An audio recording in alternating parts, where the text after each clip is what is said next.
Hi students, welcome to my channel. आज हम करेंगे वर्कशीट नंबर 14 और आज का हमारा टॉपिक रहेगा फ्रैक्शंस। तो चलिए स्टार्ट करते हैं अपनी video. A fraction is a number representing a part of a whole. The whole may be a single object or a group of objects.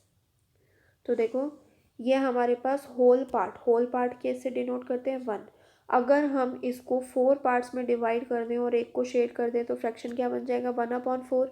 अगर 2 शेड कर दें तो क्या बन जाएगा हमारे पास? 2/4। और अगर 3 को शेड कर दें तो कितना बन जाएगा? 3/4। यानी फ्रैक्शन का जो हमारे पास फॉर्मूला है तो वो क्या होता है? टोटल पार्ट्स नीचे आते हैं, अपॉन में शेडेड पार्ट्स, यानी कि शेडेड पार्ट्स अपॉन में टोटल पार्ट्स। तो देखो, ये पूरा का पूरा शेड है तो ये हो जाएगा हमारे पास 1/1। यहाँ पर कितने पार्ट्स में डिवाइड है? 4, और एक को शेड करा हुआ है यानी कि कितना आ जाएगा? 1/4। यहाँ पर 2 को शेड करा हुआ है लेकिन टोटल पार्ट्स कितने हैं? 4, तो यानी 2/4। और यहाँ पर 3 पार्ट्स को शेड करा हुआ है और टोटल 4 पार्ट्स है तो 3/4। 2/4 देखो, 2 1 2, 2 2 4, तो 2/4 को हम क्या बोल सकते हैं? 1/2। ठीक है। तो अगर हम फ्रैक्शन में बोल रहे हैं जैसे 5/7, तो जो ऊपर वाला नंबर है वो क्या होता है हमारे पास? न्यूमरेटर। ठीक है, वो होता है हमारे पास न्यूमरेटर। और जो नीचे वाला है, ये अपॉन के नीचे वाला है, वो क्या होता है हमारे पास? डिनोमिनेटर। तो फ्रैक्शन क्या होता है? जो हमारे पास P/Q की फॉर्म में होती है, P को बोला जाता है न्यूमरेटर और Q को बोला जाता है डिनोमिनेटर। ठीक है। तो अगर मैं बोलूँ 11, तो 11 है, ये तो हमारे पास फ्रैक्शन में है ही नहीं, तो 11 को मैं 11/1 भी बोल सकते हैं। तो देखो, 11 क्या है मेरे पास? न्यूमरेटर। 11 क्या है? न्यूमरेटर। और 1 क्या है? डिनोमिनेटर। क्यों? क्योंकि 11 को हम 11/1 बोल सकते हैं, यानी कि ये हो गई ना हमारे पास P/Q की फॉर्म, यानी कि ये क्या है हमारे पास? फ्रैक्शन। तो चलो, अब फ्रैक्शंस और नंबर लाइन करते हैं। तो देखो, जैसे हमारे पास दे रखा है, जैसे मुझे 1/2 निकालना है तो मैंने क्या करा? 0 1 2 ऐसे लिख दिया। अब देखो, मुझे 1/2 चाहिए तो मैंने क्या करा? सारी जगह पे अपॉन 2 कर दिया। 0/2, 1/2, 2/2। ठीक है। और 1/2 को सर्कल कर दिया। अब 2/2 को 1 भी तो बोल सकते हैं। ठीक है, तो दोबारा से नंबर लाइन बनाकर हम बोल सकते हैं 0 1/2 और 1। इसी तरह से देखो, अगर हमें 2/4 निकालना है तो क्या करेंगे? नंबर लाइन बनाएंगे 0 1 2 3 4। अब मुझे 2/4 चाहिए तो सारी जगह पे मैं क्या कर दूंगी? 0/4, 1/4, 2/4, 3/4, 4/4, और 2/4 को सर्कल कर दिया। ठीक है, तो 4/4 के ब्रैकेट में हम यहाँ पर लिख सकते हैं 1। ठीक है। इसी तरह से अगर मुझे चाहिए 4/8, तो मैंने क्या करा? नंबर लाइन बनाई 0 1 2, 8 पार्ट्स में डिवाइड है ना, तो 3 4 5 6 7 8। 9 पार्ट्स में डिवाइड होते तो 9, 10 पार्ट्स में डिवाइड होते तो 10 तक लेकर जाते।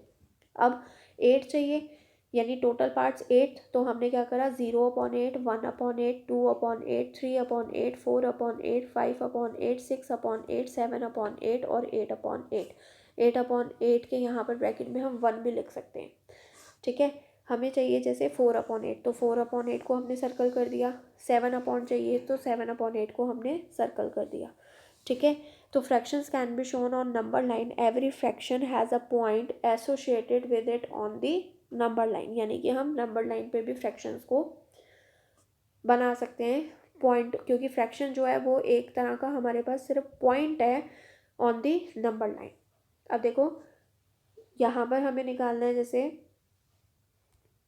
Represent the following on the number line. जैसे 2/3 है, या ये कर लेते हैं 3/7, 6/7। तो देखो 0, अब 7 पार्ट्स हैं तो 1 2 3 4 5 6 7। तो 7 पार्ट्स में देखो 3/7 है ना, यहाँ पर हमने क्या करा? 7 1 0/7, 2/7, 3/7, 4/7, 5/7, 6/7 और 7/7। 3/7 तो 3/7 को सर्कल कर दिया, 6/7 तो 6/7 को सर्कल कर दिया। ठीक है।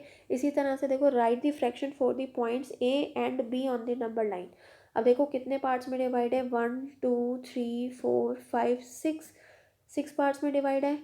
देखो 1 2 3 4 5 6, यानी कि 6/6 करा होगा यहाँ पर। तो यहाँ पर लिखा हमने 1 2 3, इसको ऐसे कर लो, 1 2 3 4 5 6। अब देखो 6 पार्ट में डिवाइड है, तो 0/6, 1/6, 2/6, 3/6, 4/6, 5/6, 6/6, 6/6 1 ही होता है। ठीक है, यानी ए हमारे पास क्या है 2/6 और बी हमारे पास क्या है 5/6। तो 2/6 को हम 2 1 से 2, 2 3 से 6, यानी 1/3 भी बोल सकते हैं। ठीक है, लेकिन वैसे हमें बताना है तो ए हमारे पास 2/6 है और बी हमारे पास 5/6 है।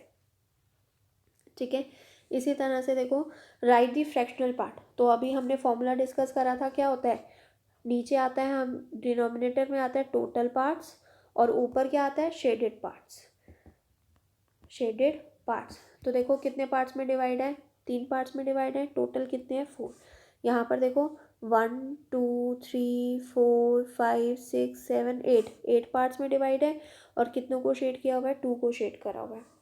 ठीक है, अब देखो, represent and shade the following fraction in any geometrical figure. कोई भी ज्योमेट्रिकल फिगर ले लो, सपोज सर्कल ले लेते हैं, तो सर्कल मान लो ये 2/6 है, तो ये तो 4 पार्ट्स में डिवाइड है, तो हमने एक और कर दिया 1 2 3 4 5 6 पार्ट्स में डिवाइड हो गया, और कितनी 2 को हमने क्या कर दिया, शेड कर दिया। तो हमारे पास आंसर आ गया, देखो 1 2 3 4 5 6 पार्ट्स में डिवाइड था और 2 को शेड कर दिया, तो आंसर क्या मिला, 2/6। तो आई होप आपको वर्कशीट समझ में आई होगी। तो वीडियो अगर आपके लिए हेल्पफुल है तो वीडियो को लाइक करना ना भूलें। चैनल पर नए हैं तो चैनल को सब्सक्राइब कर देना और वीडियो अपने फ्रेंड्स में शेयर कर देना। Thank you.